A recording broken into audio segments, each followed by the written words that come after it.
Thirsty Thursday. Welcome aboard the Soul Train. For those of you tuning in for the first time, I'd like to welcome you to our little piece of the internet where we hang out. My name is Matt. Sometimes I go by the Grass Factor Martin. Alongside me today, I have Mr. Ryan DeMay, Mr. Ray Ito, and the man punching the keys behind. Let's not forget the producer back there. We got J Pink on the slide back there. Gentlemen, how in the hell is everybody doing today? Grinding it out, man. Just surviving like everybody else that's listening. And you know what? Listen, what? Talk what?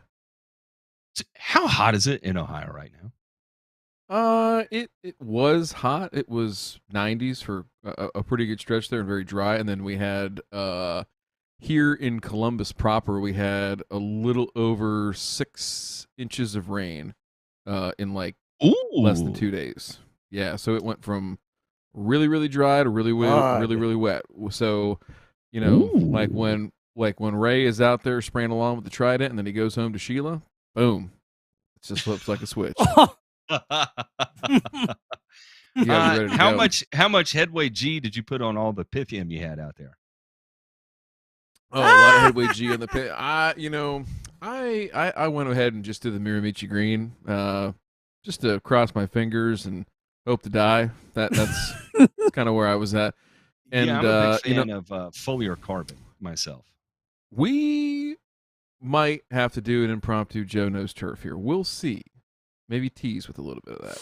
We'll do that. It's not normally reserved for Thirsty Thursday, but you know, real quick. Speaking of burn and return, if you'll clue the folks in that are members, tell them about what's going to happen on Sunday, a special Sunday. We are going to have a special Sunday, and we're gonna do a twofer, if I recall. Yeah. If it a 4-4, a 4-4, a twofer, a 3-4, no, two, a twofer, no, twofer, yeah, two, just right there. That's all you need. That's enough. That's enough for people like me. That's all. That's all I need to feel full.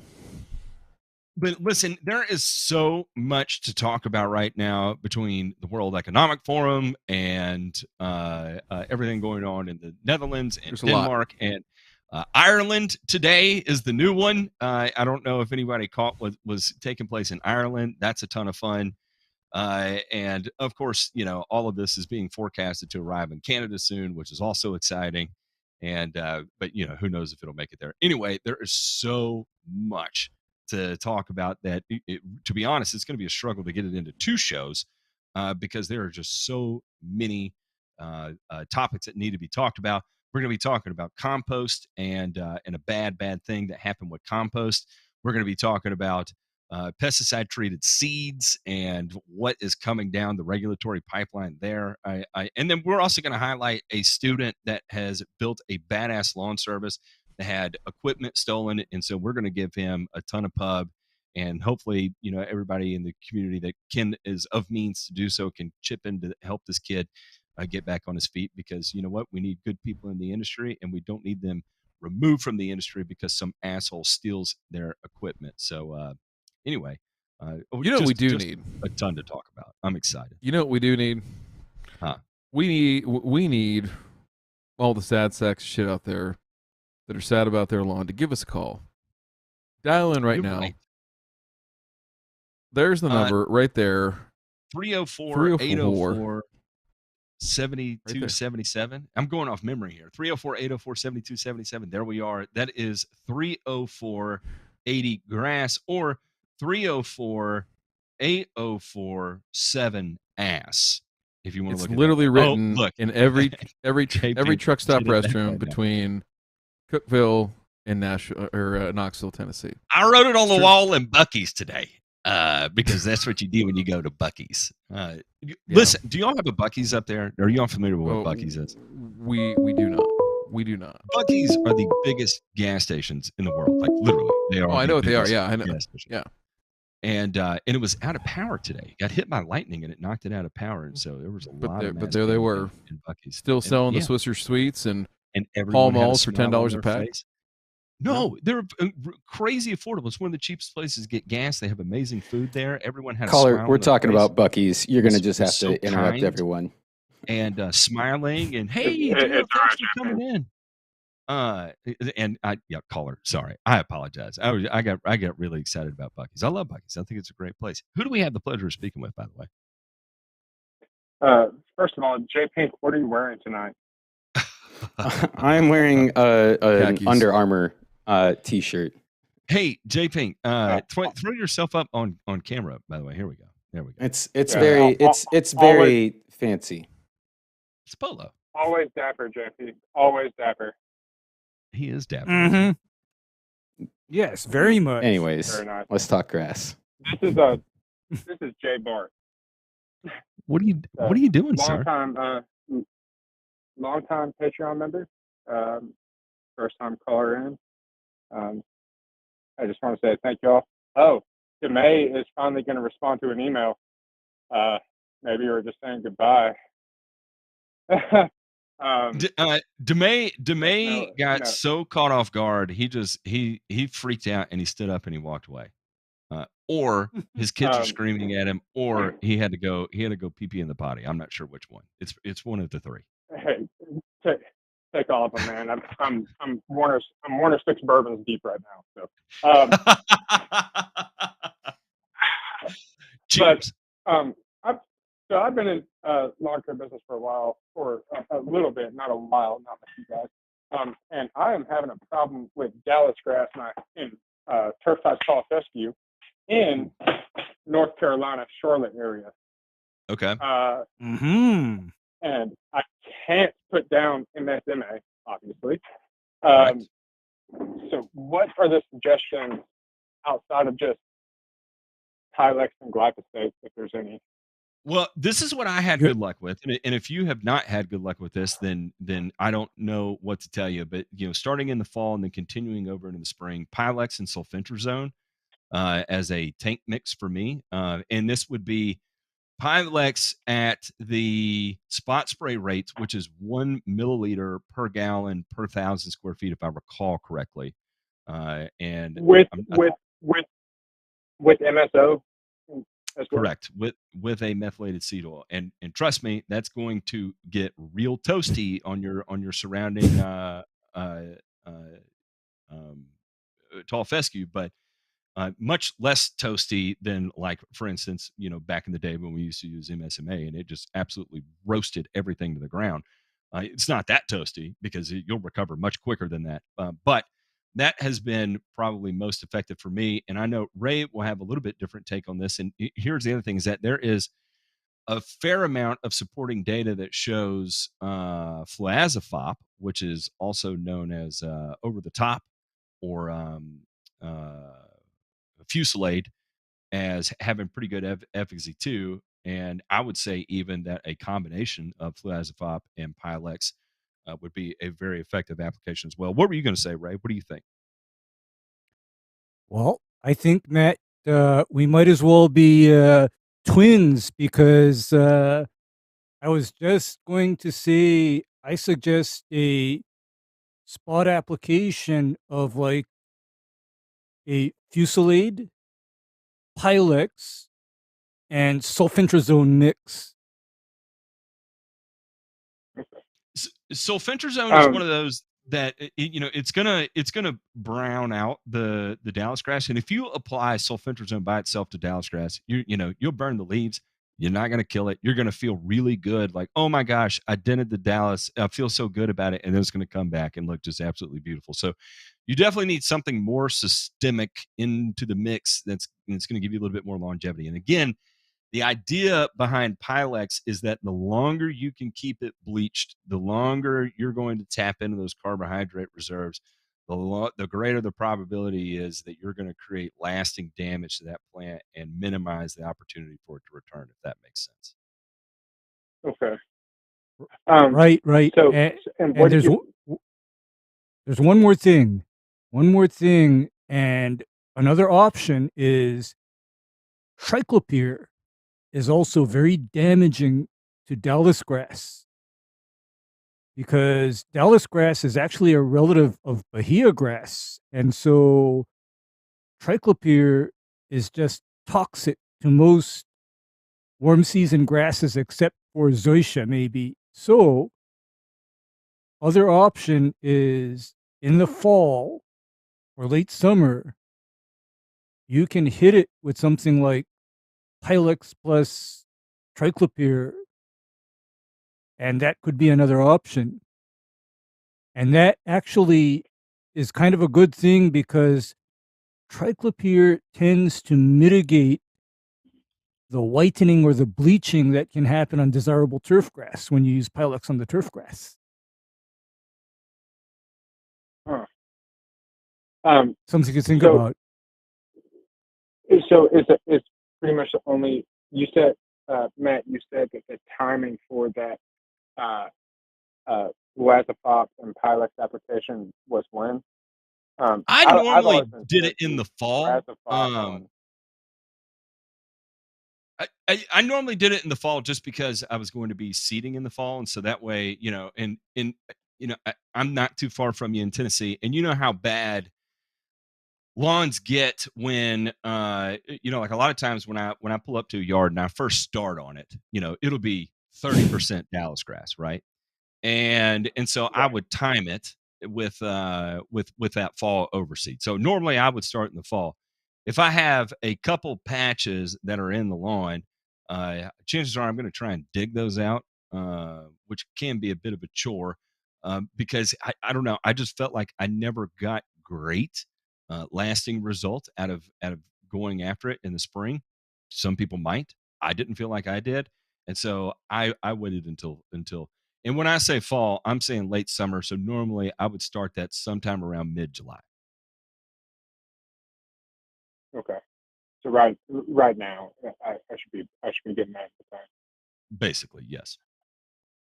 And don't freak out so- when the grass gets real toasty. I'm telling you, you're going to want to panic. Don't panic. no. Warn your customers in advance and be I- like, "This is going to get worse before it gets better."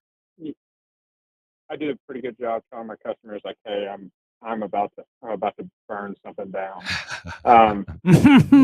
Don't be alarmed. Don't be alarmed. We'll fix it in the fall, but we need to get rid of this now." So final. Thank you guys again for all the information you guys give me. Like I said, I've been a Patreon member since there's only 12 of us. How do I, and I don't get on mostly because typically I'm about 4 to 12 bourbons deep come 9 o'clock, but but that was jealousy. Is there any solution? Hey man, I got to eat it up while I can. I have a baby coming in January, so that's going to change. Congratulations and rest in peace. Oh, I can't wait. Bermuda grass and fescue from the neighbors, so it'd be common Bermuda and turf type tall fescue. You'll never keep it out outside of glyphosate and a mechanical barrier. Again, Pilex and Flaazafop are gonna be very effective against Bermuda grass as well. I don't want you to get it in your head though that you're going to go make one application and it's going to go away. It's not. No. Yeah, it's going to have to be something that's repeated, and every fall you're going to be doing the same thing, and it's going to look great in the spring. It's going to look good, through till about now, right when it starts getting just blazing hot and dry, and your fescue starts checking out, and your Bermuda is just an absolute prime time. And then, from that point forward, you got to start all over again, making your applications. So that is really the only thing you can do. So let's get Ray about this. What's the percentage of death recurring each year from this? How many years can I expect to be doing this before it's mitigated, or is it going to be infinite? Okay, here's what I'm going to tell you about Bermuda invading turf type tall fescue. That tells me something.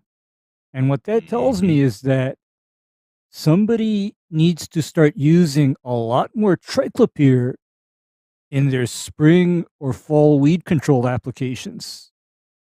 Oh, that's And here's not where I was why. No, and here's why. It's because normally triclopyr is poorly tolerated by Bermuda. But if somebody tells me that they're treating turf type tall fescue, my go-to, should I need to treat for other weeds, is full rate or up to 32 ounce of triclopyr in that application. And this also applies to, yes, 32 ounce of triclopyr per acre. And I'm talking about the 4 pound per gallon triclopyr ester. I mean, I don't play. I mean, this is, and the thing is that you make that kind of application either in the spring or you do it in the fall. And this coincides with when you should be spraying out your Dallas grass also. Right?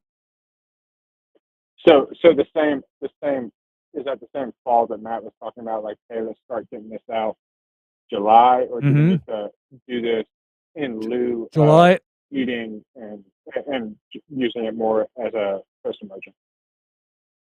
Yep. Use it more as a post-emergent, and your timing is literally going to be from, I want to say, from late August to October. Okay. In your area, you know, that's when you can. Perfect. Culture at the right time. Here's another thing to keep in your mind too, is that if it's coming from the neighbor's yard and you don't treat the neighbor's yard, you know, you're going to have a healthy crop over there that's going to continue to want to move, because that's what Bermuda does. It moves. And so you're not going to get some wild ass bioaccumulation in the soil that's going to keep it from wanting to move into that. You know, so your best offense there is that if you can get it out, get your fescue as healthy as possible, give it the least amount of opportunity to move in, it's going to be good, but it's not going to be perfect. And where you would have to roll in chasing perfection would be, you know, how do I get the neighbor on board to become a fescue lawn either? And here's another thing to keep in the back of your mind too. And, you know, Paul Smith commented this, is that, you know, if Bermuda's invading that aggressively, maybe the alternative too is to consider making the transition to Bermuda grass, which is oftentimes what I did too. It's not aggressive at all. It's just like very, like, you can kind of see it coming in, and like right there on the edge, and it's very sporadic, and it's enough where I could get chemical treatment down and keep this domination line from happening, because this is someone who doesn't treat their lawn at all. Like I said, it's common Bermuda that he's been digging up out of right of ways and throwing in his yard to try to get something there. It's actually been kind of impressive to watch it happen, because that's seriously what not surprised. Digging up, just picking up Bermuda out of someone's, like a little patch of Bermuda, and throwing out in his yard and just letting it go. I'm not surprised. I am here, like, in this transition zone that you know, everything grows, nothing grows well, and just battling those common things. And thank you guys again for breaking it down for me. And I've always been a little bit scared of Fungicide on turf. I'm not. Understandable. I'm not. It's toasty. Read and heard absolute horror stories about it, of how toasty it can get.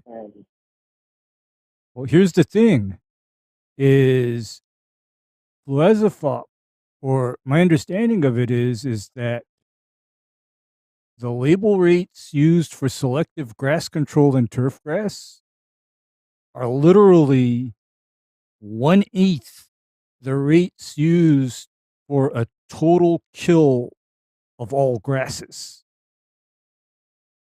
That's my understanding of it. So the majority of the mistakes of the issues faced with Fungicide have to do with application rate errors. People misinterpreting the label, exactly what Ray's talking about here. Yeah, because And Okay, can you problem break is- that down a little bit more? no, and here's the thing is that, for example, Fusillade 2 T&O, I know that as 4 ounces per acre as a selective application in turf types like fine fescue, tall fescue, and zoysia grass. I also know it as 3/4 of an ounce per gallon per 1,000 square foot as a total burn down. So you see the difference in rate. I also know that when I am spraying a lawn with it, any area that I overlap excessively with that 4 ounce per acre application turns into an area that either turns yellow, is stunted for a long time, or is dead. It is that rate on this application is that critical. So, that's just how I understand it. And Okay, also, So one more what about one more this? thing. Most weeds don't become resistant to this readily, and there's one more factor when utilizing fluazafop or Fusillade. Triclopyr also mitigates a lot of the negative effect on desirable turf grass, because in another time, I used to try to apply Fusillade to zoysia without triclopyr, and I got some pretty scary results. And then when I started using triclopyr with Fusillade, I found that my margin of safety was greatly increased.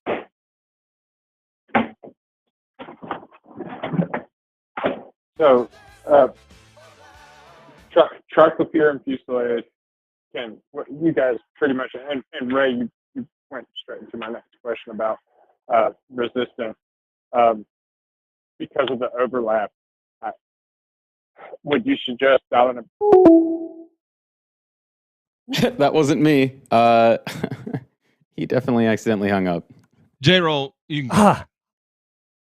Yeah, call back. Demay, you're muted right now. I said I was getting excited there. He was going the direction of resistance, I believe. Is that what I heard him say? And yeah, I he believe was talking so. With triclopyr and Fusillade. Mm-hmm. Yeah, I mean, as a tank mix, you definitely got nothing to worry about there. Yeah, you're exactly. talking about two Hardly. wildly different AIs. Did you make it back? Set up a new phone to be able to do that.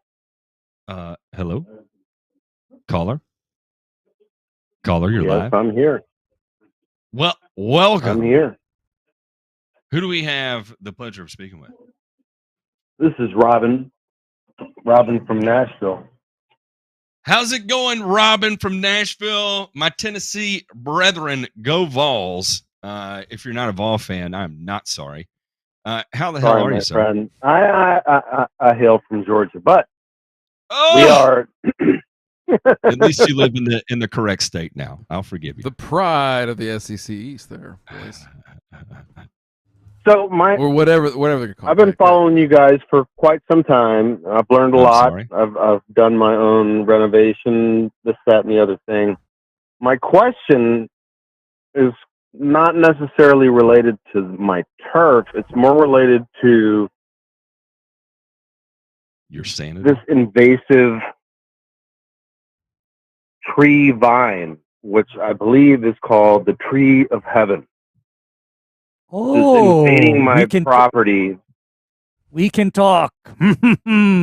Yeah, which is invading my property, coming up through the turf, underneath desirable trees, underneath my vegetable garden. So everything I've learned said triclopyr, but is that safe to apply around desirable trees, my vegetable garden, etc., etc.? Yes. For the most part, yes. Because triclopyr, out of all of the broadleaf herbicides normally deployed against brush species and tree species, has a very good property of not being soil mobile. And when I say soil mobile, I know of other herbicides such as Tordon, dicamba, and this new one called aminocyclopyrachlor, also known as Method 420, that Nice. have the property of first killing the tree that you targeted, right? And then while that tree is dying, that active ingredient bleeds out of the root system into the soil and then proceeds to fry any trees that happen to have a root system in that area.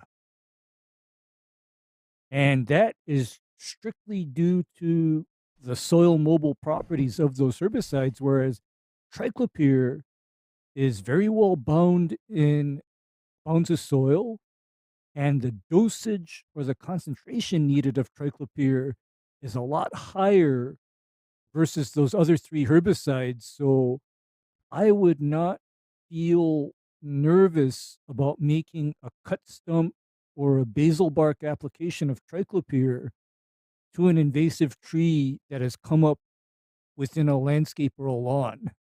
Ray, please give him the triclopyr caveats of only spraying the plant that you want to target and, of course, temperature inversion and all that fun stuff. Right. Obviously, here in Nashville, it's brutally hot and haven't had rain in I don't know how long. Hey, did y'all get the rain today? Because damn it, man, I got absolutely dumped on in Cookeville. No, I mean the radar showed rain, and it just bypassed my house. So Lord have mercy, man, I got hammered in Cookeville. And the whole you know what? In hot temperatures, be very cautious of triclopyr ester, of course. And I have an alternative formulation for a cut stump or tree injection type application in hot weather, and that would be how big are these plants? Ray, typically when I see tree of heaven around here, I'm going to say anywhere from 1 to 3 feet. So there's no real stump. I'm talking about like root shots that are 3 inches that keep coming up. Like I dug up one that was maybe 2 feet, but they keep coming back in the same place. They're coming up straight through my raised garden beds. Here's what I do to it: is at that point, I'd cut it one final time, and then apply what I know as Garlon 3A to that cut stump. And what Garlon 3A is that is triclopyr amine. It is non-volatile, very non-mobile, and in fact, triclopyr 3A or Garlon 3A is often the herbicide specified for spraying on roadsides and right-of-ways going through sensitive areas. Pastures too, where you cannot have correctly. Yes, sir. Pastures. Actually, you can use triclopyr on vegetation in a pasture or grazed area, no problem. You just have to observe the withholding period between milking or sale of the animal for meat. I know because I spray grazed areas, and in addition to the precaution about transferring manure out of that area, I also have a precaution about, okay, these guys are not going to market anytime soon, right? Because it's 30 days. It is 30 days. So, but anyway, if though you have these trees coming up in a garden or in a in a lawn or whatever, I would cut them down to the ground one last time and apply triclopyramine as a cut stump treatment. And that would be my safest thing to use. I know people use something called Tordon RTU on Tree of Heaven. Please don't use that. Please don't. Okay. No, because Tordon is one of the worst for bleeding out of a treated tree and proceeding to destroy any kind of broadleaf vegetation nearby. Because, by the way, Matt, did I tell you about what our Hawaii Department of Agriculture did many years ago? This was an What did epic they do? bone-up. Okay. They used Tordon to kill banana trees that had been infected with banana bunchy top virus. And the way they did that was they stuck a wooden toothpick that was dipped in Tordon 22K into that banana stalk, and the whole thing died, right? But that Tordon then proceeded to transfer out of the root system of that killed banana and destroy everything in the yard. Oops. Yep. Yeah. So I'm just saying, please don't mess around with Tordon RTU, because I know in Tennessee you can buy Tordon RTU at Tractor Supply Company. No questions asked. Yes, you can. You can, but please don't use it. Not in And your Please situation. don't do that. You can carry your gun at Tractor Supply as well, no problem. So Yeah. end of story is But- targeted triclopyr to the existing plant. Correct. Yes. Yes, please. Yes, please. Just do not spray anything that you do not intend to die, because whatever you get it on, it will die. Right. Yeah. Gotcha.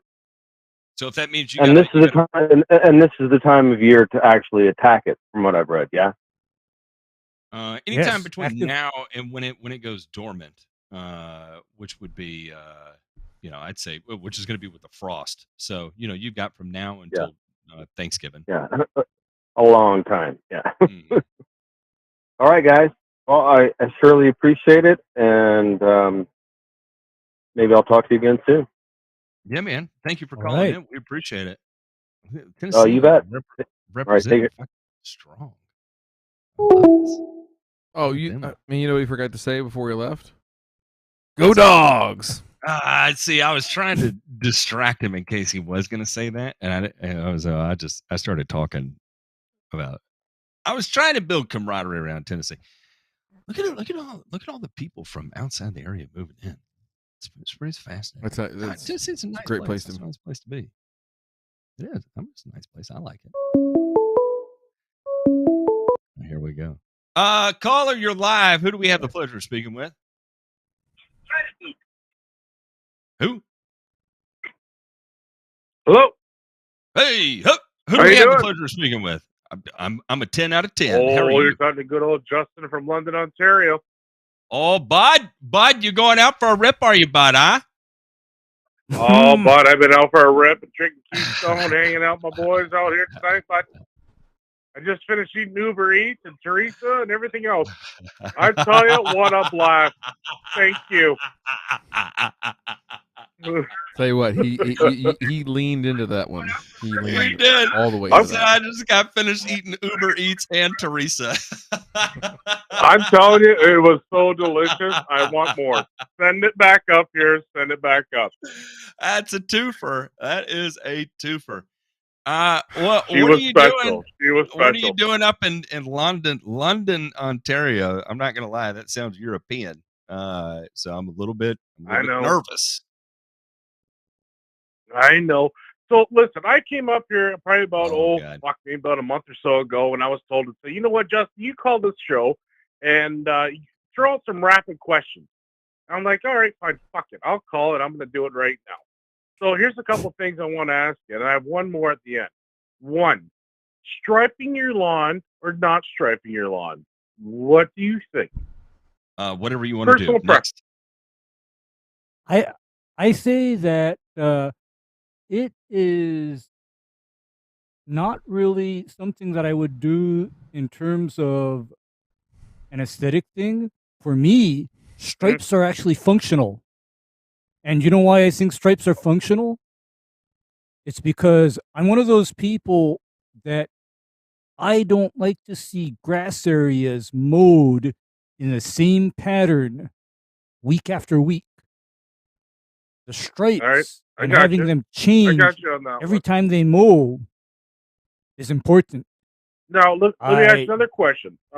Edging the sidewalks and the driveways. Do you edge at this time of the year? Or do you not edge? Of course you edge. Absolutely. What are you civilized? What is wrong with you? Well, some fucking people say let the grass grow over and keeps it nice and freaking, you know what I mean? Nice. It keeps it looking like the trailer park. I mean, which don't get me wrong. If you saw my house, you'd be like, that's a modular home, and that's fine. But if of course, edge. I don't have a sidewalk. I live on a road, and I have a gravel driveway for Christ's sake. Do you weed eat the ditch? Beautiful. Do you? I do from time to time. I do like to let the leaves pile up there and kill the grass. And set them on fire? And then you burn the ditch? Fuck yes! What kind of, I'll tell you that. Good old I asked fire. if he was civilized, but listen, at the end of the day, I've got very little civility in me. Okay? Listen, you can take the boy out of Mississippi, but you can't take the Mississippi out the boy. You hear me? And don't let me fool you either. Don't let me fool you either. Come on. Ramp them up. This is not going very quick. I know. You said these were rapid fire. I'm not hearing rapid fire. Do what? I'll wait. No, I'll wait. Okay, go. Oh, okay. Sorry. So here's another thing. So up here in Canada right now, they're going to be starting digging some lines. They have, you've probably heard of it, Belcan or whatever. They're putting some fiber optics up here. They're going to start digging into my turf. And I have a lamppost in front of my house, and I'm like, oh my God, they're digging in. I've been striping, I've been killing. It looks really good. The neighbors love it and shit. But now they're digging. So after they dig these freaking lines, do I go out there and tell them not to put down? And up here, I don't know if you guys have it down there or not, but they put this shit from the city in, and it's like a blue mist spray type shit. And I don't know what's in there. I don't know if it's fescue or rye or whatever it is. But do you tell them, say, listen, I don't want that shit on my lawn. I'm going to take care of it myself? Or what do you say on that one? I think the best thing to do out there is the day that's going to take place is you take a little sign and place it out there in the yard in very legible font that just says, fuck your hydro seed. That's what you do. Thank you. I think that should send the appropriate message. Perfect. And the last one I wanted to ask you, gentlemen, because I know the lines are busy and whatnot, but have you ever heard of a product called Par 3? Up here in Canada, it's a good clover killer and stuff like that. But I was wondering if you ever heard of Par 3. I see you guys on the TV right now. I'm talking to the phone, and some of you guys are laughing. But have you ever heard of it? When do you apply it? How do you apply it? And what is actually in this shit? Because I'm really confused on it. Thank you for your time. I really appreciate it. Basic three-way. All right. Thank you. Okay. 240. Yeah, like the most basic bitch of the three-ways. Yeah. 240 megaprop.cambo. Mm-hmm. Yeah, and that is just either spring or fall broadleaf weed control. And knowing me, my preference for broadleaf weed control actually is in the fall. So then that way, true story, the weeds don't overwinter and don't become your worst nightmare the next year. I rather address them in the fall. And another thing here for the cool season folks, right? So like the way that a lot of these herbicides will enter one through the stomates and also through these little things, these little cracks. Like if you look at the back of your hand, you see the way your skin's shaped there, enter through what's called the transcuticular pores, right? And so those leaf surfaces can build up a little bit more of a waxy cuticle in the summertime to defend against summer stress. It ain't that potassium application that your app told you to put down. Nah, it ain't that. I thought it was increasing the wax. Because listen, when you're making wax, I figured it out. Wait. I did too. Here, I'm going to tell you here's my theory first. Okay. What if we had the URL, and I'm sure J Pink's already bought it for us. I have no doubt in my mind.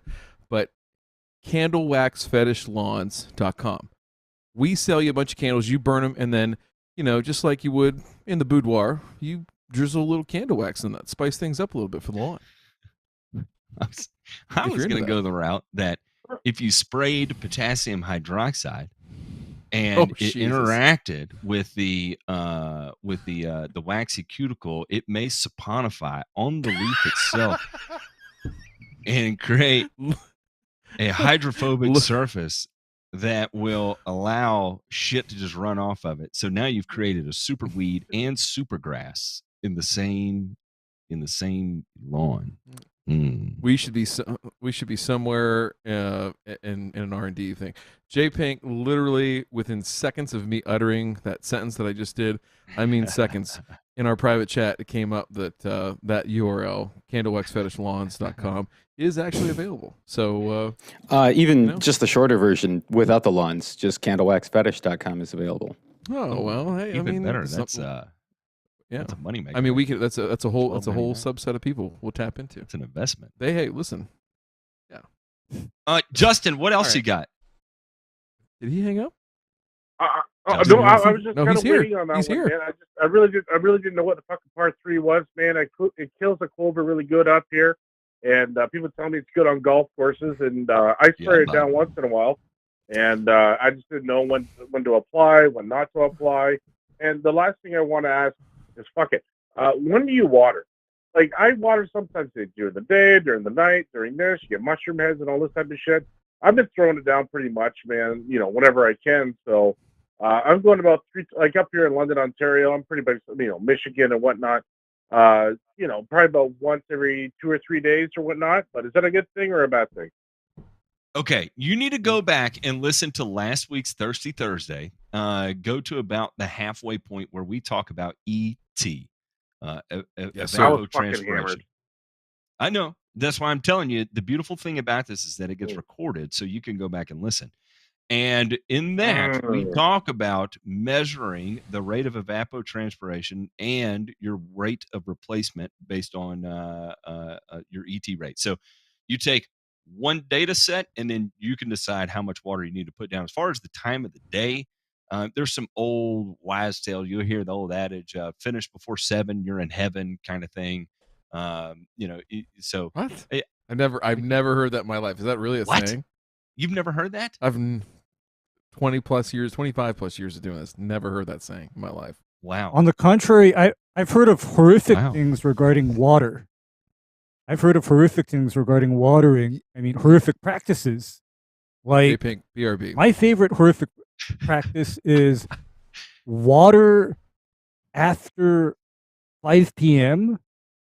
So that way, the water has all that time to soak in. However,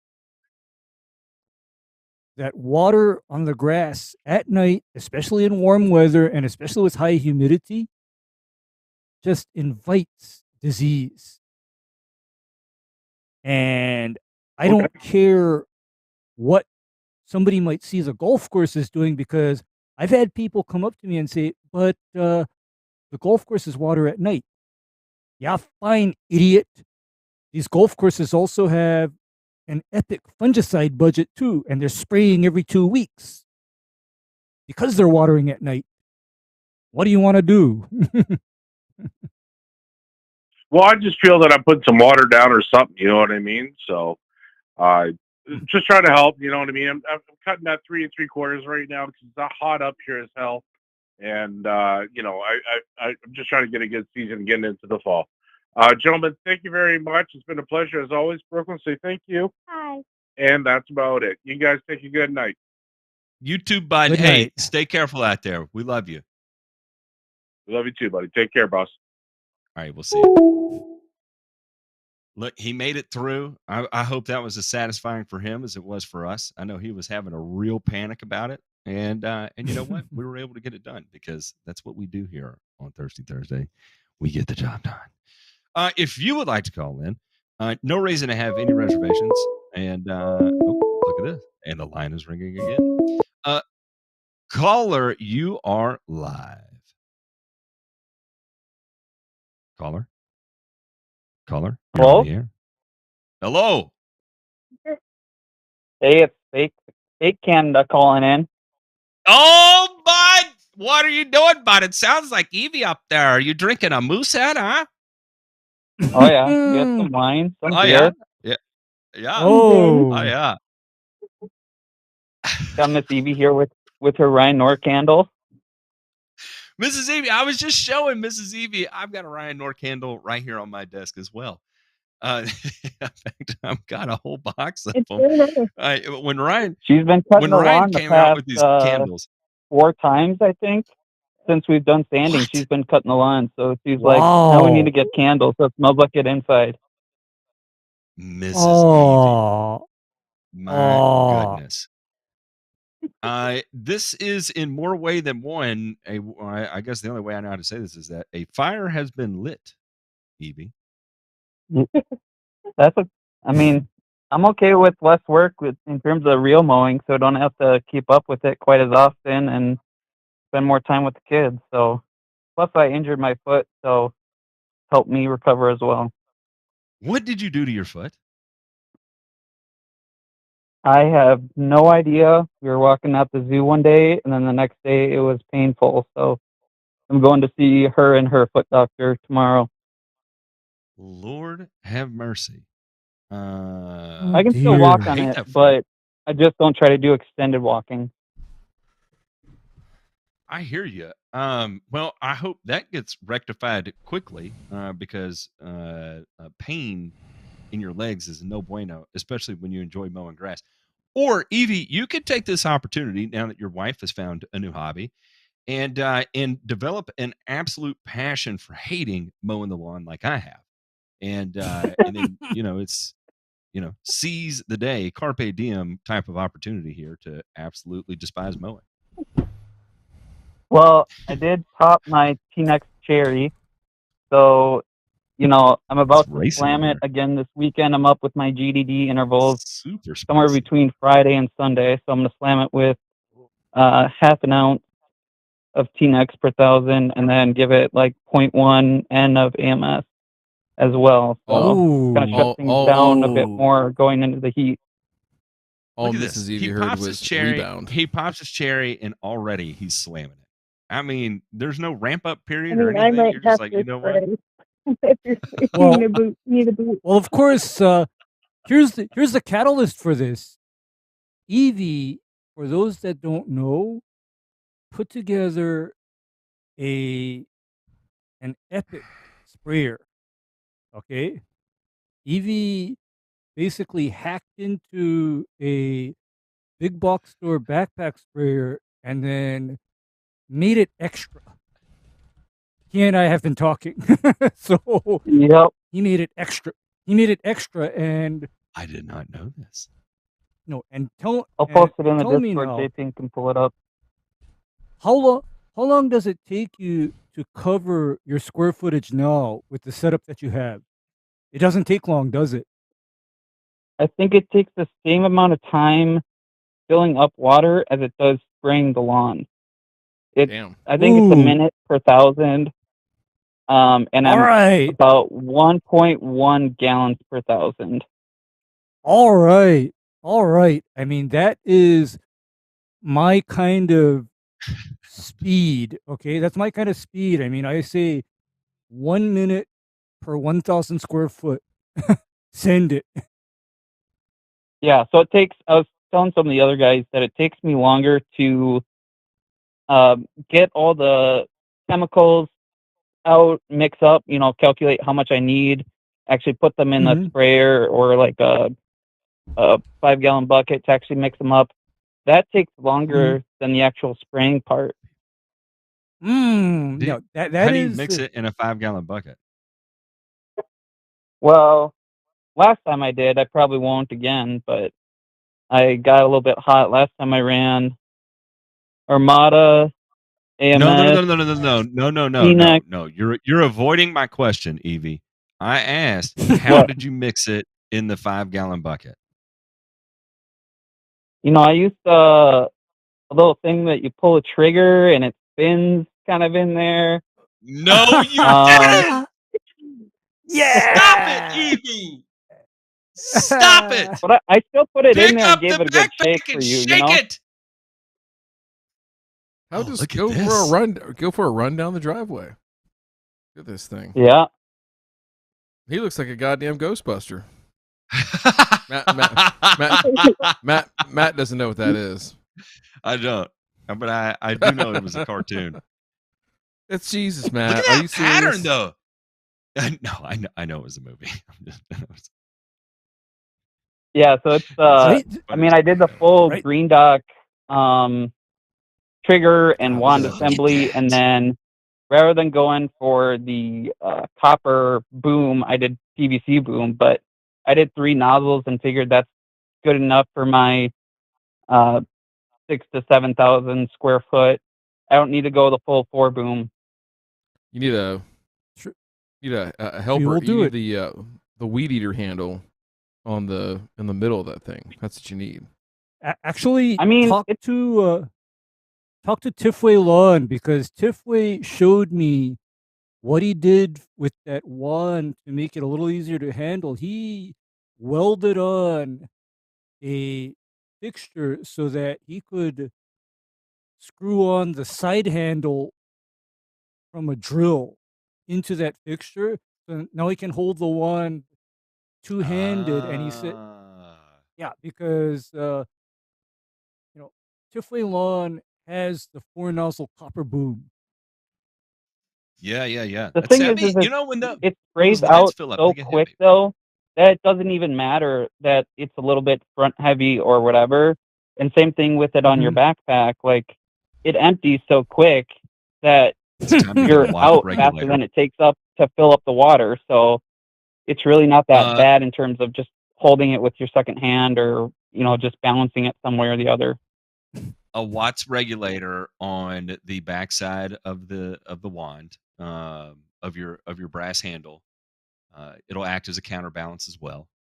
Yes. And yep. And you can adjust your flow right there.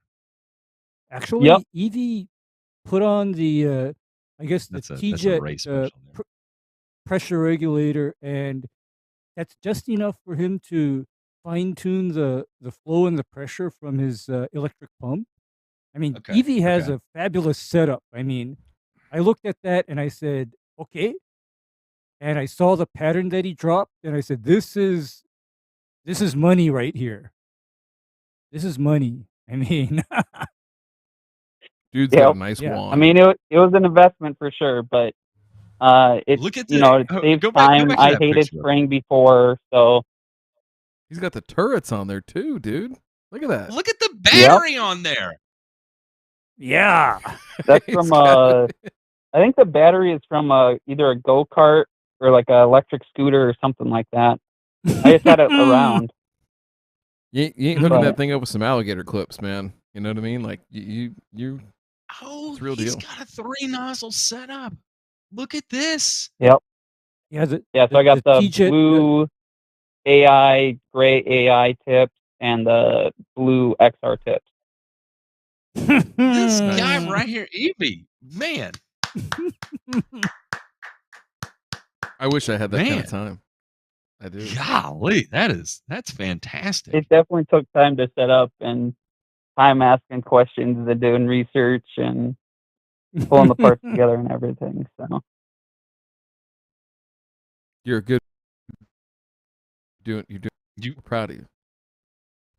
We are proud of you. Well, I mean, that's a commitment. I was actually calling about herbicides. Okay. I was talking to Derek out in Nebraska for Lawn Radiance, I believe is his tag on Instagram. And he was talking about spraying herbicides while his temps drop down. But he said it's 72 degrees, but the humidity was 90.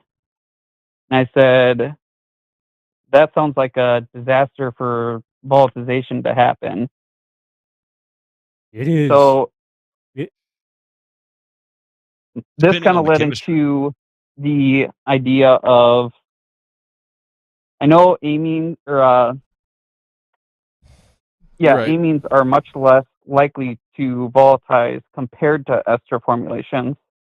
But to what lesser extent is that, and what sort of things should you factor in terms of spraying even an amine formulation for like wind, humidity, temperature, sky conditions?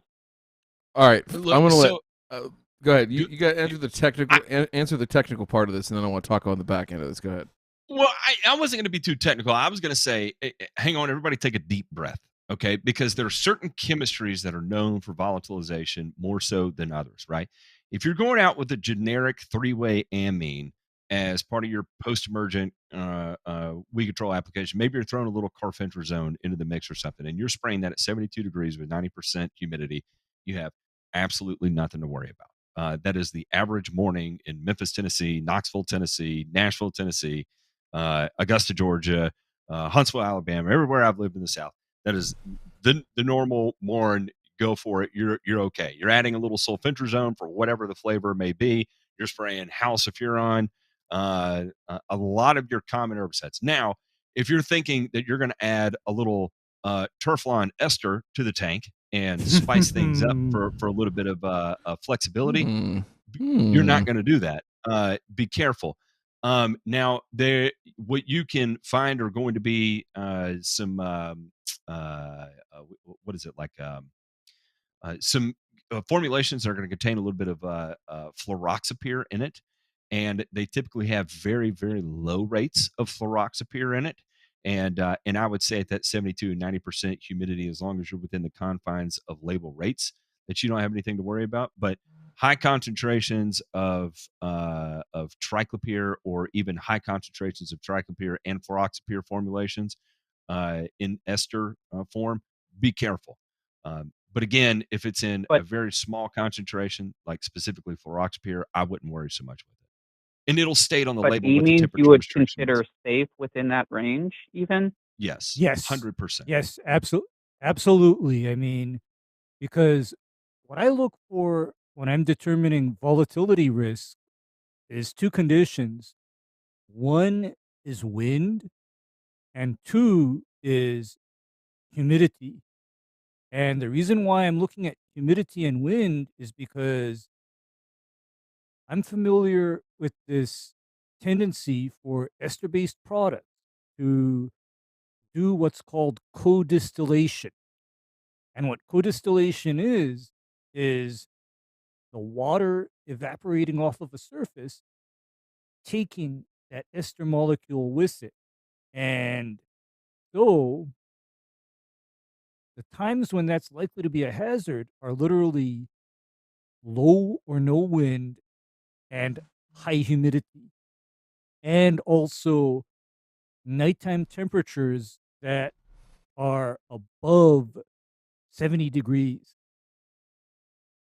And for me, I've had some close scares and near misses with ester-based products under low wind and high humidity conditions. So, you know what, Matt? I'm going to do it again, where the next time I see the new farm people, I'm going to ask, when are you guys going to release a turf-labeled triclopyr amine? When is it? I do not understand why that is such a weird thing in the market right now. The closest to it, and it is not free from volatility, I'll tell you that right now, is a Tricera from Helena. It is not an amine. It is not safe from volatility. It will definitely volatilize on you. Ask me about the time I took out an old professor's redbud collection in her backyard, defoliated the shit out of everything back there. So anyway, yes, we do need an amine triclopyr for turf and ornamental, no doubt. Yeah, because right now I have Garlon 3A, right? But Garlon 3A has no labeling for turf grass at all. It's not labeled for turf grass, right, Matt? Mm-hmm. For turf grass, for like a general broadleaf weed cleanup, like yes. dandelions, let's say some like Mhm. black medic. Mhm. What kind of 3 ways would you be looking at? Like the kinds that we were kind of thinking of were like surge and horsepower. Horsepower is kind of a good one. Those are going to have a little bit of sulfentrazone in them. Both Actually, I think both surge and horsepower. Maybe I'm wrong. Actually, horsepower is special because what horsepower is MCPA, triclopyr, and dicamba. And in your case, Evie, I would pull you towards horsepower. Seriously. Because I do not like surge at all. I saw those 2 finished Laplands, okay? I saw those furry little puffballs. They're adorable. And I wouldn't want anything to happen to them. So I would pull you towards horsepower. And if you look at the rate of triclopyr in that, it is a very minute rate of triclopyr. That is primarily not MCPA. Actually, it's not that minute. And horsepower is an amine formulation. Yes. Yeah, it's an amine formulation, and so horsepower is actually safe to use in warmer and more high humidity conditions. It's okay to do it. And that's also what I was thinking is like something that potentially, if temperatures start creeping up, that it would still be safe since they're amine formulations, regardless of the humidity or temperature, as long as you're within the label restrictions. Right, and it does probably a great job on clovers and black medic and dandelion because of that combination of triclopyr and MCPA. And of course, it's very safe, overall. But somebody on the chat flashed up this product that they sell to consumers that consists of 8% triclopyr amine, and it's called the Ortho Clover Chickweed and Oxalis Killer. And CCO. In fact, and I tell people that if they need a small amount of triclopyr for their lawn, that is an excellent product for them to actually use. Because right there, and you know what I like about that product as well? It is devastating even to like wild violet. So right there, 8% triclopyr amine. That's another very effective option. And the only caveat to this is do not, I repeat, do not apply this to St. Augustine, zoysia, or seashore paspalum. Don't do it.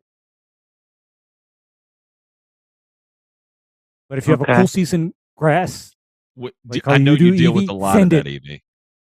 Yeah, send it. Okay? Yeah. Send it. I mean, if you have a cool season lawn, like what do you have in your lawn right now as the turf grass mix? What have you got? Well, this is in Nebraska, so I'm assuming he's tall fescue in Nebraska. If he's got fescue, I was talking to Derek out in Nebraska. He's got mainly, I'm pretty sure, turf type tall fescue. Yeah. But I mean, I kind of dealing with similar stuff here. But for my house, I feel like if possible, I'll just hand pull stuff. It's not worth any sort of damage or mixing up even a gallon worth of spraying at my house. But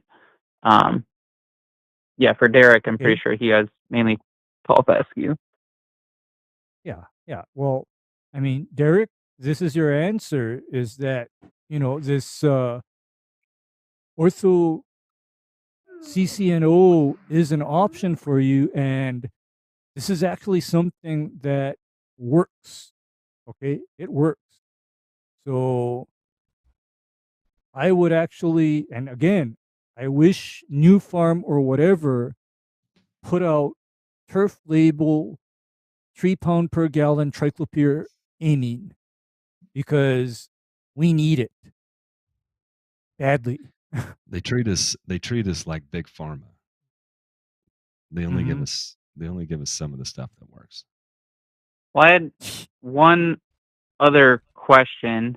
I was also talking in the Discord. Ben, the lawn guardian, he was working with rotating azoxy and propiconazole, and was wondering, he's out of azoxy. I was wondering what is a cheap option, if he should order more azoxy, and seemed like that was kind of the cheapest option. Do you guys agree kind of with that in terms of group 11s for fungicides? Yeah. As far as a group 11, yeah, azoxy's going to be the cheapest now. Okay. So I was actually looking at products when he brought that up. I found one called Pageant and also one called Orchestra, which are group. They're both different with group 7 and group 11, but their labels state they're safe for ornamental residential landscapes. Does turf grass fall within that on the label? No. You want to tell them? No. Listen, and just how precise are you going to be spraying your roses? Is all I want to know. Well, and okay, so tell them what Pageant's called in our world, Ray. Okay, yeah, I believe Pageant is called.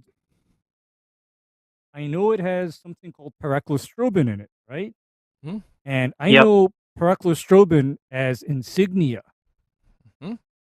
Yep. And in what happens day, though, Ray, when you put? Okay, go ahead. In your day, go ahead, and then I'm going to ask you, or just answer real quick. When you put an SDHI with pyraclo. With pyraclo, okay. What happens is that you get a super kick butt fungicide, and I know that combination of pyraclostrobin plus SDHI as my favorite lexicon. Okay, that is okay. One of my favorites. However, here is the little thing about using lexicon is the price of admission is pretty steep, but your use rate per 1,000 square foot is only 0.3 to 0.6 ounces per 1,000 square foot. And they give you, I believe, a 17-ounce bottle. 21. 21. Oh, even better. 21. It's a lot. Now, here's the thing about lexicon that is very good.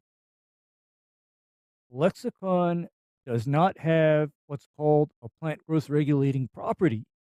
And the reason why that's significant is when people say propiconazole, I think more about how propiconazole is a terrific plant growth regulator.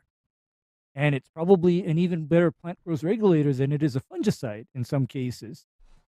And I also think about when somebody might be potentially applying that. Like, for example, I'm cringing inside a little when somebody tells me that they're going to go out and put a high rate of propiconazole on their cool season grass, and the grass is already slowing down and maybe even a little stressed from summer.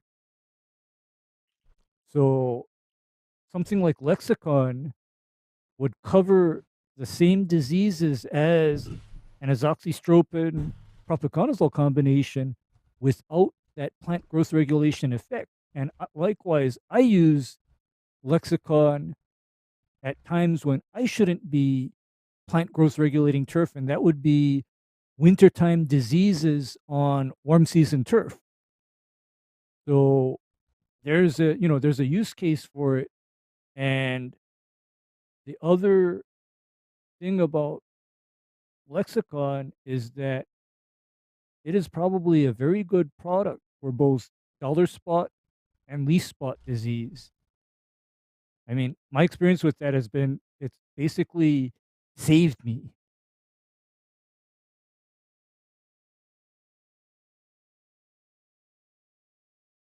How about them apples? Yeah. Yeah. I mean, so using one of those is not necessarily on label. I think again, we talk about fungicides from time to time, maybe not as much as we do weed control and things like that, but you gotta know what you're dealing with. And I say that all the time, and I know Ray believes it, Matt believes it. It's maybe one of the few things that we agree on all the time is that if you don't know what you're going after and you are spraying willy-nilly, and I don't just mean like rotating groups to rotate groups, but understanding the weather patterns that you're under, understanding the grass or grasses that you're growing, and making sure that you are using appropriate products to target the pests or pathogens that you might be facing. That is one of the real keys. And so all I'll say is this, is people look at this, and I'll just go ahead and throw the number out there. A 21-ounce container of Lexicon, for example, is somewhere between $550 and $650 if you go buy it right now. People would probably shit at that, but like what Ray said, depending on where you're at with your lawn, I mean, that's going to be a solid 28-day product. And I mean, you're going to be covered pretty much up and down on just about everything. Maybe, there's not going to be a whole lot that gets through other than Pythium, which, I mean, everybody knows, Matt, you got to go with Headweight G. And the only place to get it, that's completely facetious. And if you listen to this and take that seriously, please stop watching. But I digress. The whole point of this is, if you want to have a good fungicide program, I would say this is either you target the baddest MFer on the block and you just deal with that and you accept whatever else happens. That's my cheap plan. My next plan up is you deal with that BAMF, right? And then you go after maybe something, you throw some other stuff out there. Maybe get you some propiconazole. Maybe get you something off patent, generic, cheap, right? To try and take care of as much of the other stuff as you can. And then the last piece is, if you really want to add something in, is you try and buy one of these expensive products. You bankroll yourself once a year to buy one of these expensive products that you might only have to use once a year, and it lasts you 3, 4, 5 years. So that $600 investment, yeah, you got to have the scratch to do it. But if it's going to last you, and if it's good chemistry, Ray, we know this, it's going to be expensive. Yeah, it's going to be expensive. It's going to be costly, but if it works, I don't worry about what it costs. I always say this is that if it is slightly expensive, I ask myself at the end of the day, how much sod can I buy with that 21-ounce bottle of Lexicon? How much sod is that going to buy? So when I can answer that question, or likewise, ask yourself these days with everything going on, how much seed and fertilizer am I going to have to buy to replace that turf area that checked out on me? Right, Ryan? You got to ask that. Huh? How much seed are you going to pay for to have to fix all of this, patching and death? And seed you know ain't cheap. And I'm starting to think about it in these terms too, where even if you had the money, can you even get it? Right? Can you even get it? Oh. So apparently, I think Canada had some technical difficulties, and he claims the line went silent on his end for a minute, and then he hung up. On our end, it still said he was connected. So I think it's Canada's fault. I think you should get a pass. I blame Canada. I think you should have get him a passport and make sure he's here for GIE. Yeah, October. Caller, you're on the air. Caller? Hello? Hello. Hi. Who do we have the pleasure of speaking with? All right, I'm only on here because Busy Bees actually dared me to be here. So Busy Bees paid you or dared you? he dared me, obviously. I heard Bloomy. But, welcome to the dark side. Do you have a name? I do. Oh, you guys are so much better at this usually. My name is Matt. This is Ear, Nose, and Turf, isn't it? Yeah. This motherfucker right here. What are you doing? What are you doing? So I don't have a question. I don't. I have something to say. That's fine. Thank you guys. Honestly, the best go decision... F yourself. No, Matt. You have said, call in. You don't have to have a question. You want to tell me you hate me? You want to tell me you love me? You call in. And you know what? I'm doing it right now. That's fine. But that does not absolve you from me telling you to go F yourself. I appreciate the comment. Well, actually, not you specifically, Matt.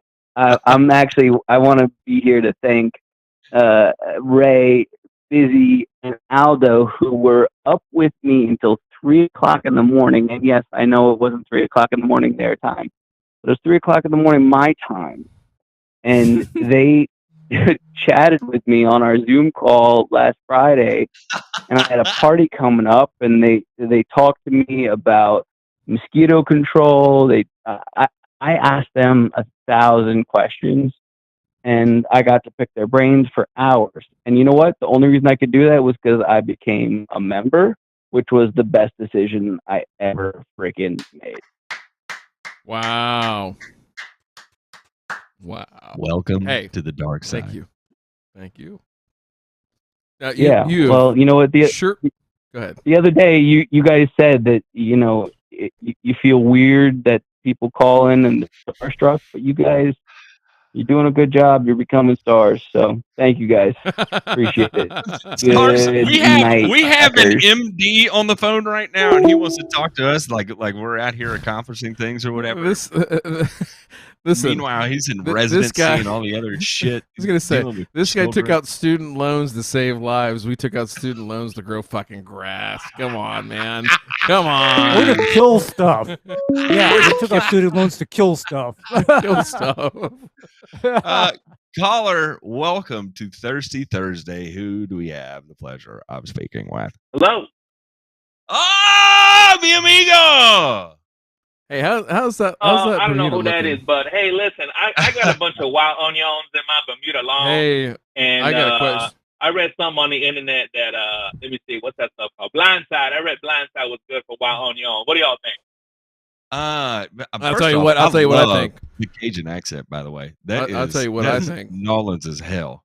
You come on this show, and it's just like your dresser, man. It's grass, ass, or grass. If you want to talk on here. I've been watching way too much Shrimp Cracker, and that's been in my head, and I was like, all right, I'm gonna give it a shot. So yeah, anyway, how y'all doing? Oh, it was good. By the way, Blindside probably would not be terrible for onions, but I'd probably just stick with like metsulfuron methyl and a 3-way. That's a lot milder. Blindside would not be bad. Well, Blindside is okay, but holy cow, it is brutal. It's overkill. It is brutal. Yeah, it's way overkill. It's brutal because I saw what happened when somebody used Blindside on St. Augustine. No bueno. It got a little spicy. No bueno. Yeah, because this was actually at J Pink's son-in-law's here in Hawaii. He did Blindside in his St. Augustine, and that left holes. It was a bit much. Yeah, actually, the question wasn't like relevant. I just wanted to make up a question to sound legit, and obviously I've been made. So, yeah. Yeah, my answer would have been if that was you or somebody else asking that question like that, I would have said just eat the wild onions. It's your best bet. After you spray the Blindside. Yeah, I agree.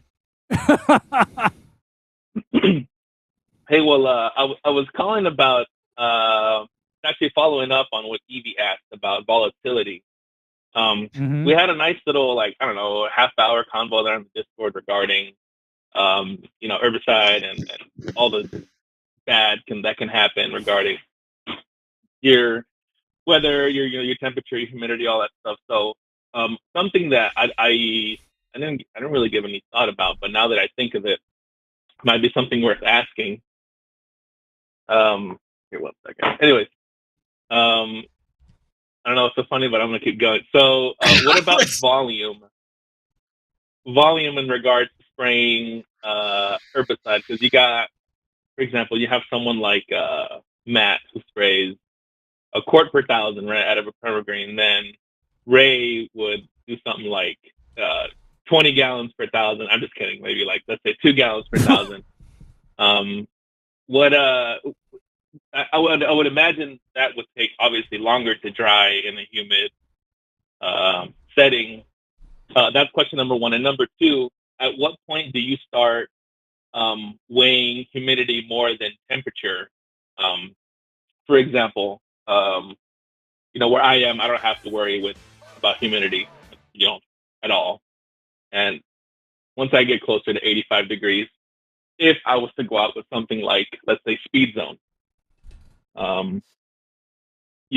obviously that 85 degree mark, closer to 85 degrees is where I'm going to start to have some, danger. And of course, let's say my humidity was 80%, that suddenly that temperature becomes, I could be much lower than 85 degrees, and the humidity makes it, a higher risk. So I guess what I'm asking is, the trade-off between humidity and temperature. Of course, there's wind involved, but let's say, you did everything you could to apply your herbicide the right way, pressure and your tip and everything like that was fine, but it's just a matter of once it's down on the grass, at what point do you think like, oh, maybe this is a good idea, this is a bad idea, kind of thing. Hope that wasn't too much to ask.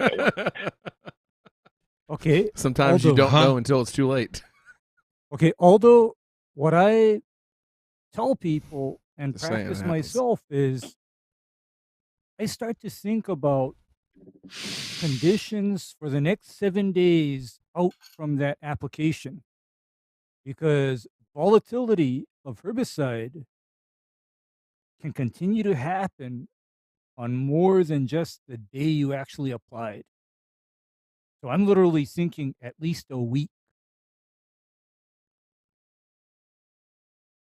And so if somebody tells me that they're going to spray something like Speed Zone or triclopyr ester because, hey, it is only 70 degrees and not that humid today or right now when they're doing it, and then the next day or the day after, their temperature and whatever goes up during the daytime and their humidity goes up and they lose their wind, what's probably going to happen is that product is going to volatilize off of their lawn and cause some trouble. Right. And that is even though at the time that they sprayed, they were fine.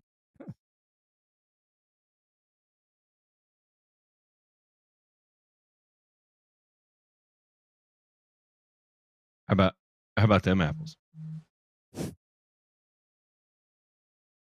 Are we having and now what about? Oh, okay. Okay, never mind. Go ahead. Hello. Yes. We good? Yeah. Yep. Yeah, we good. I'm sorry. So volume. That was another question. How does volume affect volatility? It doesn't. It doesn't matter. Yeah, that's how it don't matter because I think I can get into just as much trouble at 15 gallon per acre application, volume, or 200 gallon per acre application volume. I can get into just as much trouble either way. Because you're still applying the same amount of active ingredient over an acre. has nothing to do with concentration of the spray solution, right? Like that's the point, right? It just what Matt said. Same rate of AI over a given area. Get yourself in the same trouble. Yeah. I mean, quart of triclopyr per acre is still a quart of triclopyr per acre, no matter how you dilute it. The same thing. Okay, that makes sense. I was just referring to it in regards of like, your coverage. Well, not even that. Like, I guess what I'm saying is the amount of time it takes to dry and how much longer it could take depending on your environmental factors like humidity and wind and stuff like that. Yeah, I believe I'm looking at the Speed Zone Southern label right here, and of course, they don't like high wind speeds, and they sure shit don't like zero wind speed, and then they don't like high temperatures and low humidity, right? And then the other piece of this is that so.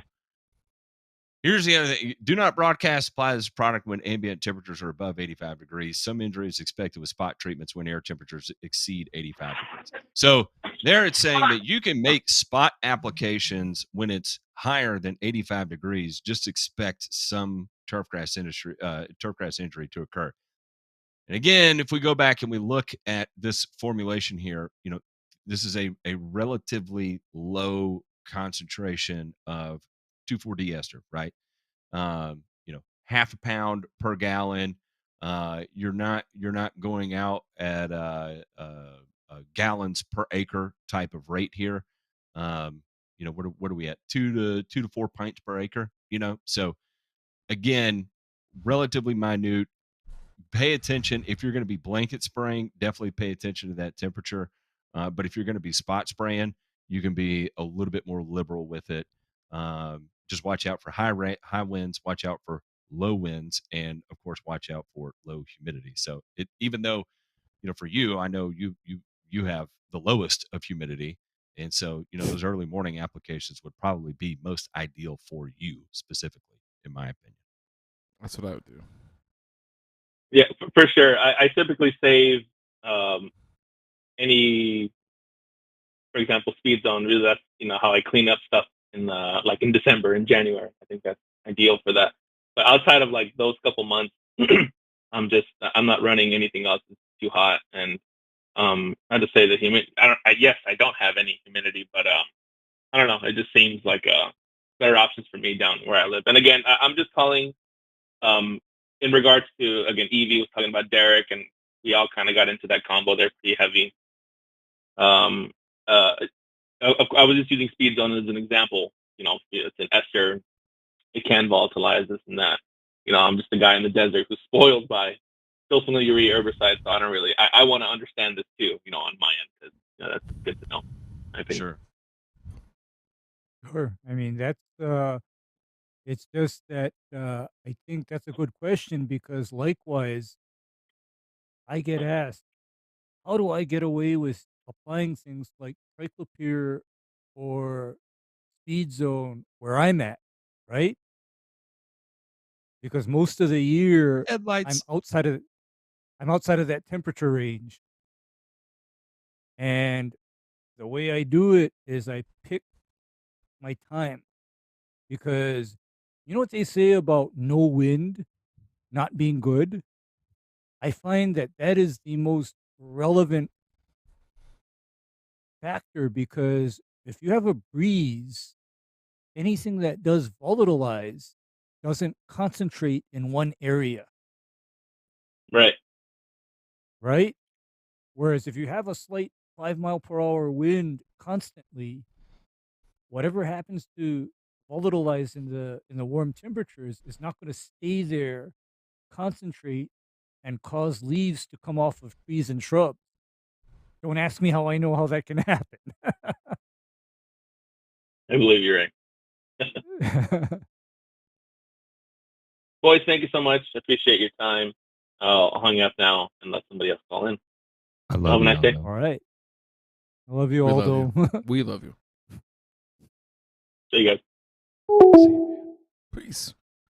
We got time for what? One more call? One more call? Yeah, we got one more call, then we'll get on to the after show here. Because we got I'm nervous about it, I'm not gonna lie. Caller, you are on the air. Who do we have the pleasure of speaking with?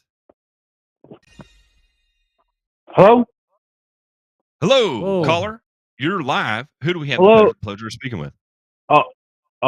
In today's episode of What's Fucked Up, This Is Fucked Up.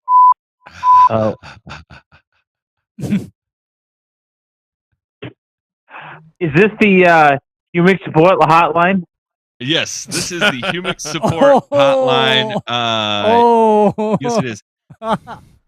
Listen, if you don't buy, let's just say I may or may not have drowned my lawns in humic. Well, maybe two of them, but I'm looking for the support.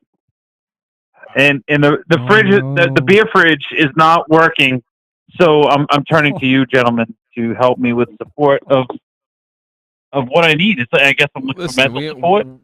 We'll only talk to people on the absolute bottom, and those are the people that bought and applied humic acid using crypto to pay for it. So if you didn't do that, Demain knows my story. He knows where I am. I feel liberated. I feel jubilated. I mean, any other related, I feel it. John Perry, would you accept cryptocurrency to pay for your humic acid? I would advise anybody who's thinking of doing this not.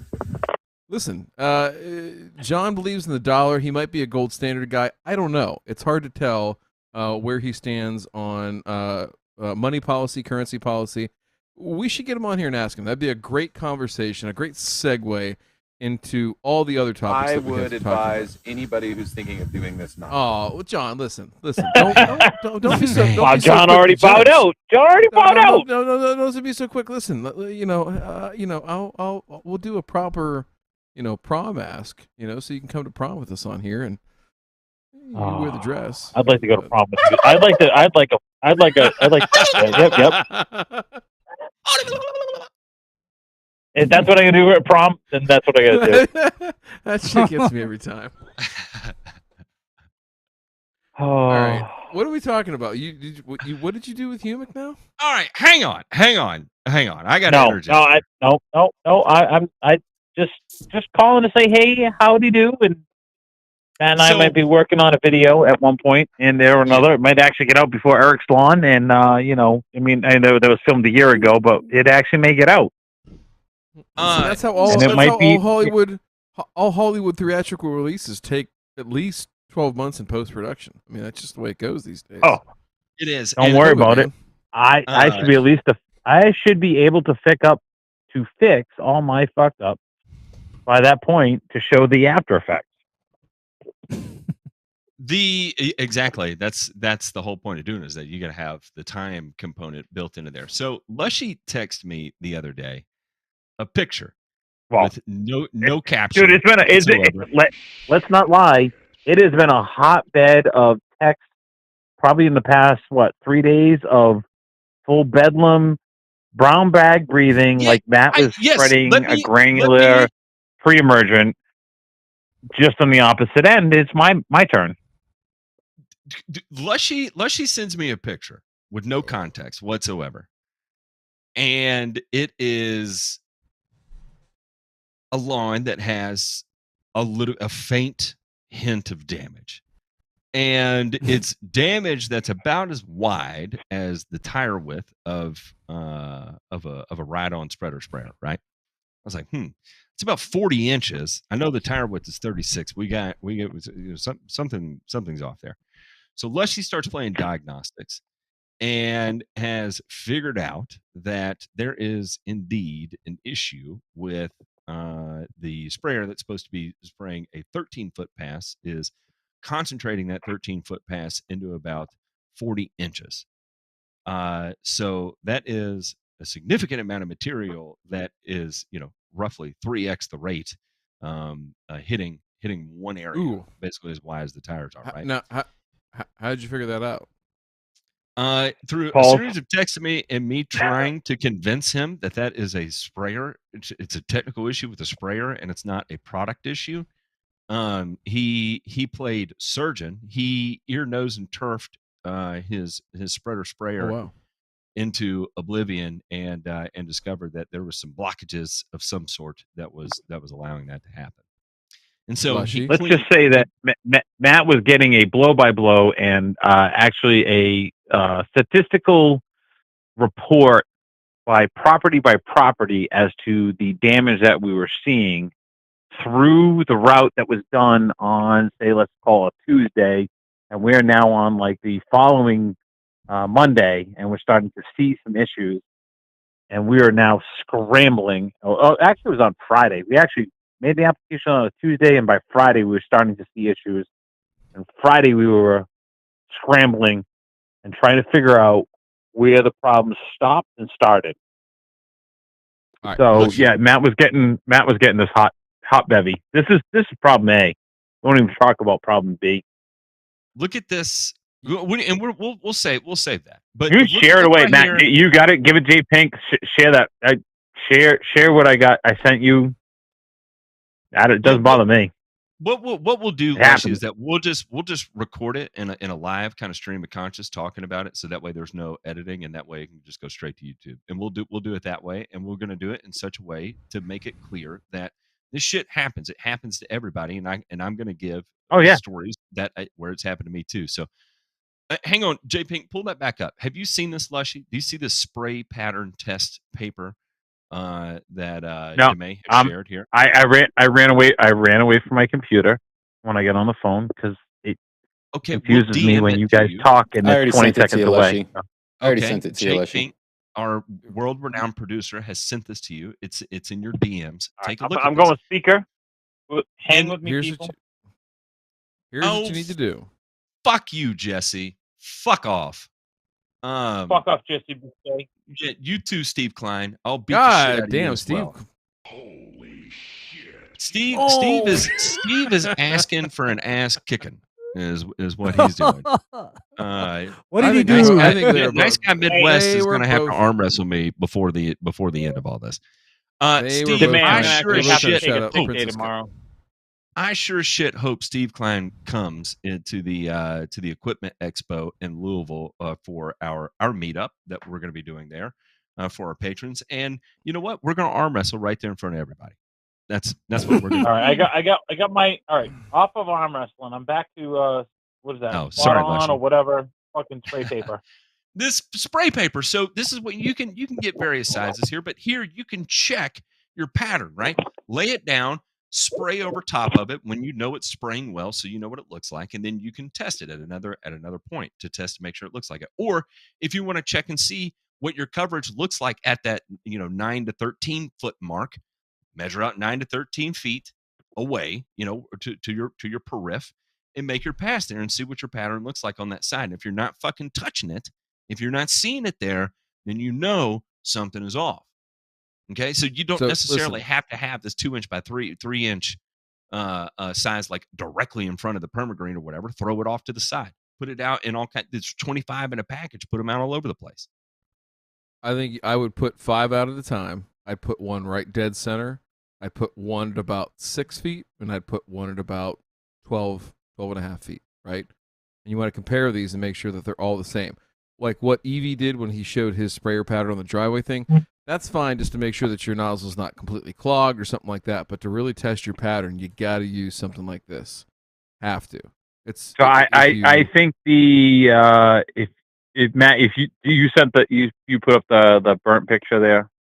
No, I did not. You can't. No. Go put it. It doesn't bother me to put it up. Like it happens, and I got to admit that my customer is tickled that I'm actually on top of it. Like, hey, it's the weirdest thing. Like I've had, and even today, we're not even talking about what happened today, but those two customers have been like, yeah, no problem. All right, thank you for being right up front and telling me what's going on, and we appreciate it.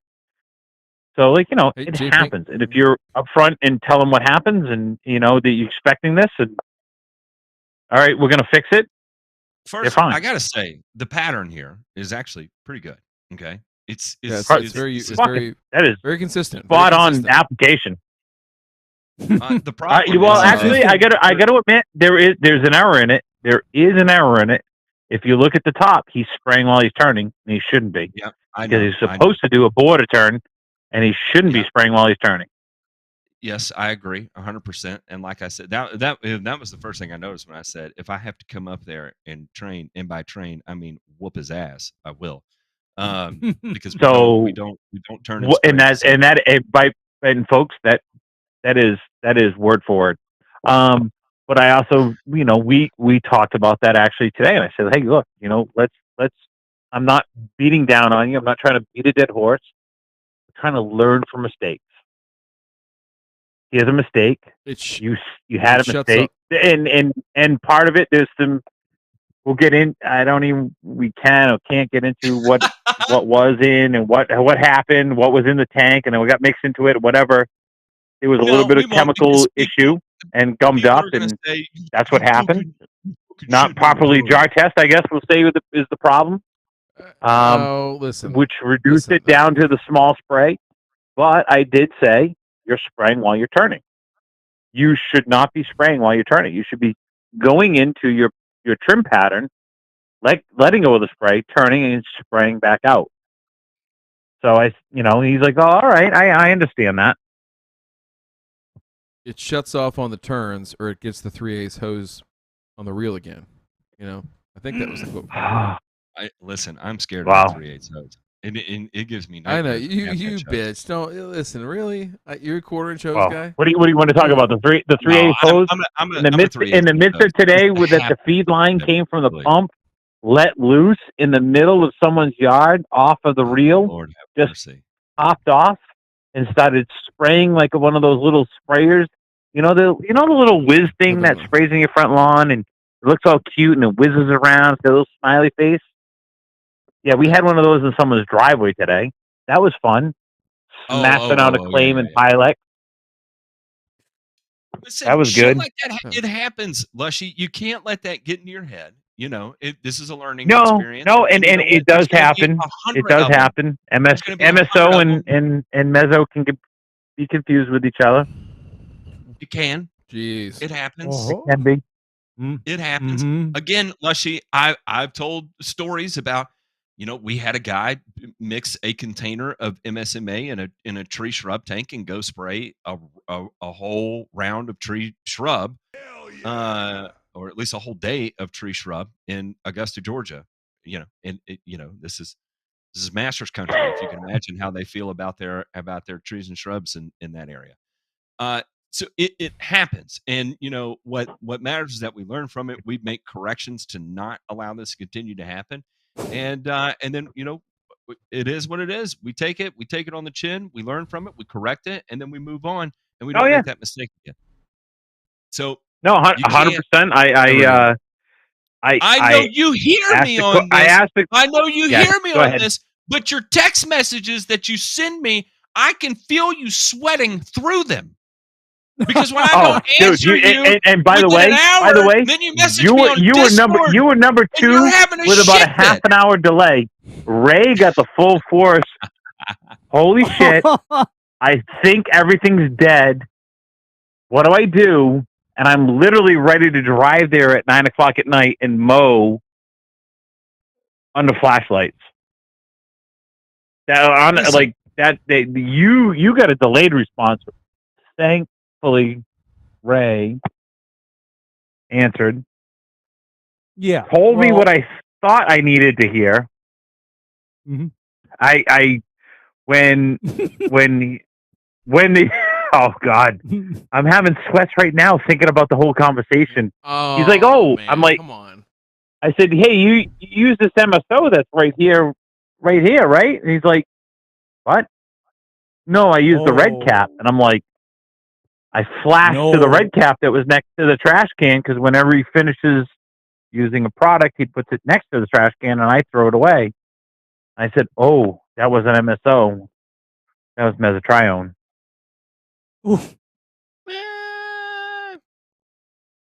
Yeah. Mr. Troy. Yeah. Well, and here's what I know about little whoopsies like this. Last thing you do is put water on it. That is the absolute last thing you do. Yeah, do not put water on it. Let's just say we're going to be as close to phrase mowing as we can to be phrase mowing without a phrase mower. My father-in-law lent me his 48-inch mower, and he has no idea what shape it's going to come back in. I have a landscaper meeting with 2 mowers, and I told him we are scalping the lawn as if you had lice in your hair. The lawn is getting the lawn is getting a mass Filipino. A mass. Like yeah. He I was like, and I said literally, I said we are to the point of we may or may not be actually grading some lawns. Like we may shave shit off. I plan on replacing your blades after we finish these 2. We're doing 2 lawns of maybe 60,000 square feet. Fuck. Fuck you, Eric. I'll kick your ass too. Why? Who's? I can't see nothing. I don't care. Don't it happens. Steve, stop it. Eric, stop it. Thank you, gentlemen. We appreciate it, but seriously, unnecessary. Stop that. Hey, you know what? If you enjoy this show and you're not a member of the Patreon, I believe you should actually join. And if you are a member of Patreon and you want to give more money, keep hitting that super chat. Hey, no, seriously, Lushy, at some point you've got to calm down. I know you're freaked out and everything right now. Keep a level head. Everything's going to be okay. Oh, dude, I legit could run through. I could run. I'm looking at my garage door. I probably, if I was trapped in here, could get out of here by going through it. That's how amped up I am.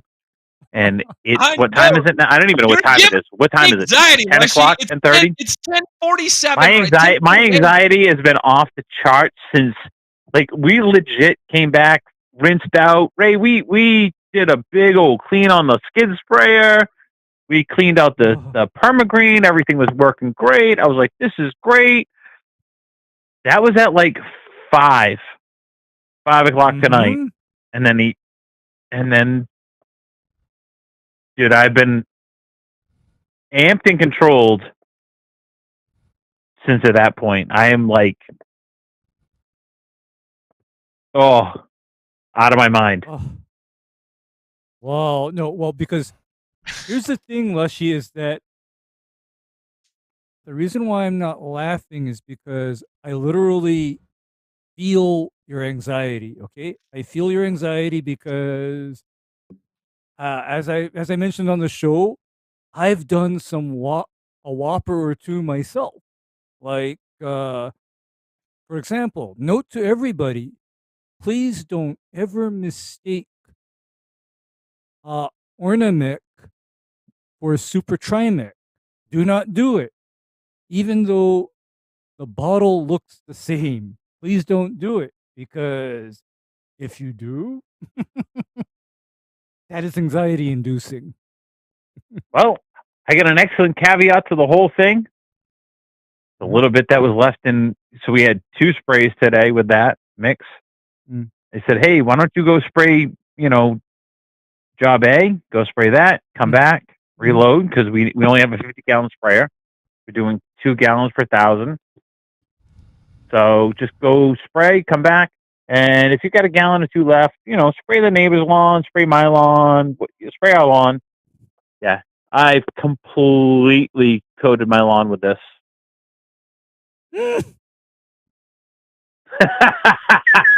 Oh, here you go, Ray.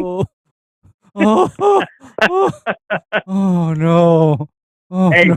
So I get a first-hand experience of what this fucking this is the Nantucket sleigh ride of lawn care that I'm gonna. It's whatever. It is what it is. Well, hang on. Here we go. I mean, I told the customers, I'm like, whatever. They're like, well, just send me a bill. I'm like, yeah, you won't pay until it's green again. and it's not going to be green for a while. It's going to look like the May's actually been out there, snorting lines with Johnny Depp in Blow with the amount of lime we put out. But by the way, we actually put out lime on some of the a couple of properties today. So good. That was good.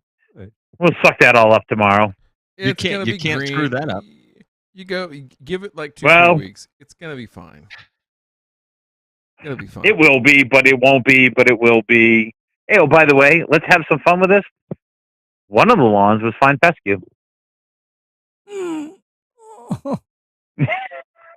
Who cares? Who cares? It happens. To be honest with you, I actually was thinking in my head today, I hate fine fescue. I wish it would all die. This guy's lawn will. Listen, I'll just say this. I'll end it on this, is that we've all been doing this for a long time. A long fucking time. And I will say unequivocally and with full conviction that the only and best way that you learn in this business is with your back up against the fucking wall and somebody screaming at you. That might be somebody who's your customer. That might be somebody who's your boss. That might be yourself in the mirror. But I'm telling you, man, like, that is the only, right? So what's the old saying? Failure has many fathers, or victory has many fathers. Failure only has one, right? And so, man, you gotta find a way to push through it. It's gonna be fine. And you know what? I think what you did was great. I would have done the same thing. You go to people and you say, "Listen, we fucked up. Shit went wrong with our equipment." We called them out. Honestly, within like 3 hours of their application, we discovered it and we called them. And not what I wanted to say to either of them. Two new customers, by the way. Why? The way that should be, right? 2 brand new customers, premium customers that you're actually charging premium dollars to. And the whole other application incident that Matt was talking about, that happened to like 5. But I'm getting texts from one of them. He's like, "Hey, I dropped my deck and it's mowing right out. I shaved it down a little bit. I can see it. It looks great." And that guy's got a complex about Noah. He actually was watching the last show that you guys had going on Sunday. I actually texted him. I sent him, said, "Here, you want to talk about lawn care? These are the guys you want to talk about." He's like, "Oh my God, these guys are crazy." I was like, "Yeah." I'm like, "One of these guys is on with Noah." I'm like, and he's in full blown stalker mode with Noah. So, well, listen. I'm like, "Yeah, don't worry. We'll send pictures. You can actually be on Noah and how to screw up your lawn." Well, I'll just say this, man. You just keep the faith and be honest with people. The shit will work out. And I'll, somebody like that calling you and telling you that means they trust you, right? And it's fucking grass, man. Like, it ain't easy. And anybody who thinks it is not a good customer to have. The people that say, "Oh yeah, it grows in the cracks of sidewalks," how fucking hard could it be? Those aren't my people. The people that say, "Listen, I want to live right on the fucking edge, and I want you on the surfboard while I do it." Those are the people I want. And you know what? And I tell them the same thing. "Listen, I'll do that. I'd love to do that." And I know that Matt and Ray would tell them, "Hey, I'd love to do that." And you know what's going to happen? Sometimes we're going to miss that wave, and we're going to have to get back and find our board, and we're going to have to paddle our asses all the way back out there and find another wave and fucking pick back up. And that's just the way it goes, man. You enjoy the view from the top of the wave when you can. And when you fucking crash into shore, bang your head against a rock, maybe you see a chick's top come off, whatever. You enjoy that for what it is. You learn from it. Best part of the day. Right? Just, and what I mean by that with the chick's top coming off is just glance. Don't stare. Don't be a fucking creeper. Just get a glimpse of it. Look away. I always have my phone at the ready. Yeah, that's weird. But anyway, listen. It is time to go to the after show. It is late. Matt's got to get up. I got to get up. Ray is got to make dinner. So let's get on to the. And I got to call out sick tomorrow and go phrase mow some lawns with some rotary blades. Hey, it all pays the same, man. So listen, Matt. No, they don't pay for shit. Second. It will. Long term. Matt, tell everybody, because we got a lot of new members here. Tell everybody about the after show, what they might expect. For those of you that don't know, we do a show after the show, and I'll be the first to tell you that this is actually just an absolute ton of fun. However, there are a couple caveats to this, and I do want to make this extremely clear. The after show is going to be adult talk for adults. If you do not like bad words, if you do not like that kind of humor, then it is probably not for you. If you're interested in hearing, in effect, what we do is we like to take a look at other content that is out there on the internet and look at it from the point of view of turf managers and as just general human beings and give a raw reaction as to what we see, how we interpret it, and what we would do differently if we were faced with that situation, and hopefully provide a bit of a scientific background on what's accurate or inaccurate about it. And so, but of course we do that with humor because, well, we of course want to have fun and we want to make sure you enjoy your time and dollar well spent as well. And if you're interested in doing that, check us out on Patreon, patreon.com/burn and return.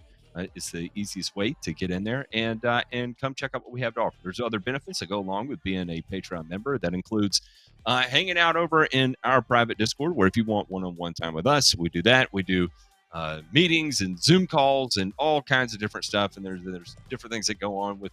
We have movie nights, and of course we have our meetup that's going to be coming up later in the year as well too. So check us out, patreon.com/burn and return, and you can get access to the show after the show.